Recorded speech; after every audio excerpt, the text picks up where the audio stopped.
যোৱাকালি মানে মোৰ লগৰ এজনী বাৰ্থডে আছিল। তাৰপিছত ৰাতিপুৱা তাই ফোন কৰিলে যে মোৰ বাৰ্থডে চকত দিম, তাৰপিছত তুমি আহিবা। তাৰপিছত ময়ো আৰু জল্দি ওলাই ল'লোঁ। বাটত সিহঁতক ৰখি আছোঁ, একেলগতে চাইকেলত যাম। বহুত দিনৰ মূৰত চাইকেল চলাইছোঁ দেই। তাৰপিছত চক পামেই আৰু এইজনী সৰু মাইনা, এইজনীৰ বাৰ্থডে আজি। তাৰপিছত দোকানত সোমাই কিবা এটা ল'লোঁ তাইৰ কাৰণে। তাৰপিছত আমি মানে ৰেষ্টুৰেণ্টত খাম আৰু যাই আছোঁ। গিফ্টটো বঢ়িয়াকৈ বান্ধি দিলে দাদাজনে। তাৰপিছত আমি নিমন্ত্ৰণত খাম, এইখনেই নিমন্ত্ৰণ। তাৰেপিছত গোটেইকেইটা ৰখিছোঁ, কিন্তু দোকানখনে খোলা নাই।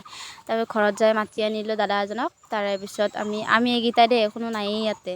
তাৰেপিছত ফটো তুলিলোঁ, ময়ো এখন তুলি ল'লোঁ সিহঁতৰ লগতে। তাৰপিছত গোটেইকেইটা ফটো তোলাত পূৰা ব্যস্ত একদম। তাৰেপিছত আমিও অলপ আড্ডা মাৰিলোঁ, গোটেইকেইজনী বহুত দিনৰ মূৰত লগ পালোঁতো।